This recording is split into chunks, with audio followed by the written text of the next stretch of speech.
Le Chili d'aujourd'hui est encore assez proche de ce qu'étaient tous ces pays dans le monde entier qui avaient des régimes autoritaires s'appuyant mutuellement avec une aristocratie ou une grande bourgeoisie, peu importe ici les termes, extrêmement riche et souvent extrêmement brutal. Vous n'avez qu'à penser, dans le cas brésilien, à tous les mouvements de gens qui sont venus occuper des petites terres, et les grands propriétaires qui en avaient occupé, mais 100 fois plus, quand même leur ont tiré dessus et ont tué du monde. Bon. C'est des choses qui seraient quand même un peu plus difficiles à imaginer en Europe. Et pourtant, l'Europe voit le Chili comme un pays plus européen d'ailleurs, et plus moderne que les autres en Amérique latine, Argentine exceptée, et surtout comme un modèle de réussite économique. En tout cas, c'est un modèle de réussite économique. C'est la meilleure réussite économique des organisations internationales. Le Chili est un pays peu industrialisé, plus que l'Argentine, mais peu industrialisé. Le Chili a toujours vécu de deux ressources. La première, on a ajouté quelques-unes, enfin deux grandes ressources. La première, de loin la plus importante, c'est le cuivre. Or, le cuivre est monté d'une manière formidable, et ça continue. Maintenant, tout ça, c'est les Chinois qui font vivre l'Amérique latine, et en particulier les pays qui ont des métaux, le Chili, le Pérou, etc., même un peu le Mexique, mais le Mexique a d'autres problèmes sur les épaules. Donc, première chose, le cuivre, et comme vous le savez, le Chili, qui est le premier producteur de cuivre du monde, n'a pas d'industrie du cuivre. Le cuivre part brut et travaillé aux États-Unis ou ailleurs. Bon. Et la deuxième chose, c'est la finance. Pourquoi? Parce que le Chili est né avec la ruée vers l'or, le Gold Rush, la Californie.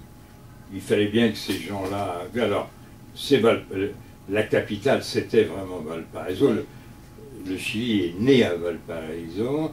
Les bateaux venaient à Valparaiso. Les marins se distrayaient un peu avec les jeunes filles de Valparaiso. Et puis ensuite, on montait en Californie. Les plus grandes familles sont des familles soit de banquiers, soit de grands propriétaires terriens, mais il y a toujours par derrière de la finance, de la banque. Et donc, c'est un pays de finance. C'est un pays, vraiment.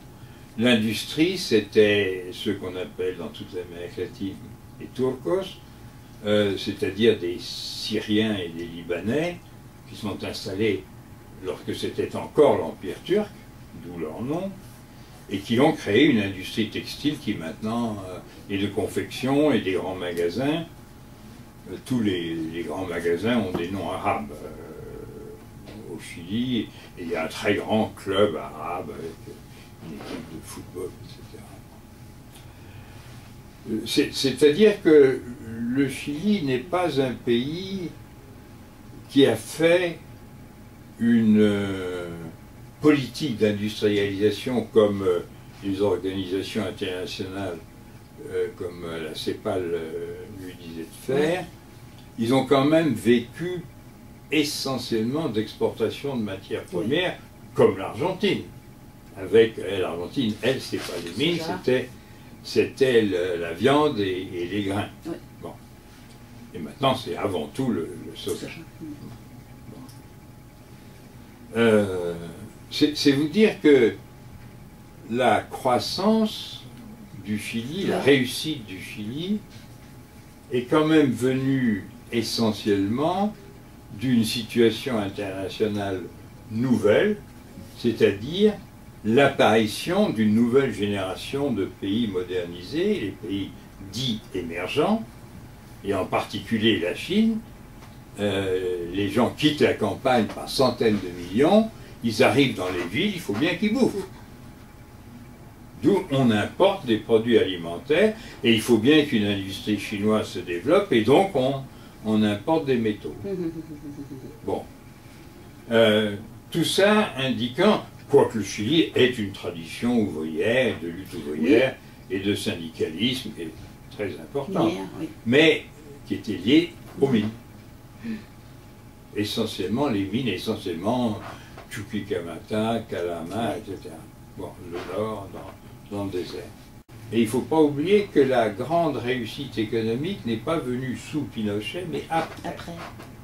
C'est plutôt à l'époque démocratique, du retour à la démocratie, qu'on s'est installé dans une croissance très solide. Mais quand vous vous promenez à Santiago, si vous l'avez fait, je ne dirais pas, le Chili a déjà un niveau de vie qui est loin d'être négligeable ou d'être misérable, mais vous ne le voyez pas dans la ville.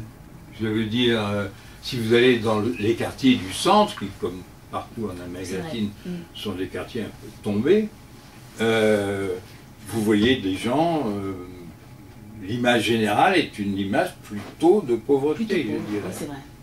Alors, si vous savez où sont les banlieues riches, qui se sont énormément développées, ou même dans le haut de la ville où il y a maintenant des grandes tours et des appartements desservis par un ascenseur qui arrive dans l'appartement pour eux seuls, des appartements de 300 mètres carrés. Là, bon. Mais disons, c'est un pays dont il faut dire à la fois qu'il a réussi à avoir un fort taux de croissance sur une très longue durée, et en même temps que c'est un pays de classe, de conflit de classe, et aussi de discrimination et même de ségrégation. Vous êtes en plein dans ce monde dominé par la finance. Pour vous donner une image, le Chili dominait quasi complètement la banque péruvienne et bolivienne, et avait des intérêts importants, et a encore des intérêts importants en Argentine. Même au Brésil, voilà, le Brésil a des banques très puissantes. Si on y réfléchit un instant, ce qui s'est passé au Chili fait vraiment partie intrinsèque d'un mouvement contre la domination des sociétés et des populations par le capital financier, par un goût de cupidité pour le profit très grand, et donc, et en même temps, ce qui explique en effet combien cette oligarchie, enfin cette classe dirigeante, comme vous voulez, s'est défendue, y compris à travers, en fait là c'est très compliqué, la démocratie chrétienne, car la démocratie chrétienne a un aspect populaire indiscutable, très grand, très fort, et en même temps aussi des éléments plus conservateurs. Pas la grande bourgeoisie, parce qu'elle vote pour ce qu'on appelait autrefois le Parti national, et maintenant ça a pris d'autres noms, et ça a été quand même très lié au pinochétisme.